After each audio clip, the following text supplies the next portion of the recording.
Dalam metode ini peneliti mengumpulkan data dan dengan membaca, menganalisis, dan mencatat informasi dari buku tersebut. Peneliti tidak memerlukan pengamatan langsung di lapangan dan lebih fokus pada pengalaman konsep atau materi yang dalam buku. Selanjutnya adalah hasil pembahasan. Dari hasil pembahasan materi kita menemukan pengertian konsumsi dalam perspektif Islam.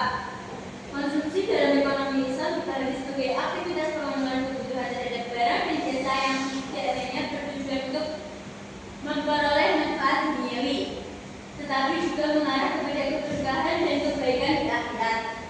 Selanjutnya ada ini, Islam memberikan panduan dalam hal konsumsi melalui Al-Quran dan hadis pada surat Al-Baqarah ayat 168. Kemudian yang kedua adalah prinsip konsumsi menurut ekonomi Islam. Ada prinsip keadilan, prinsip kebersihan, prinsip kesederhanaan, dan prinsip kemurahan hati. Selanjutnya prinsip moralitas. Dan yang ketiga ada perbedaan teori konsumsi Islam dan konvensional. Dalam teori konsumsi Islam, konsumsi bagi seorang muslim adalah sebagai sarana untuk mendekatkan diri kepada Allah.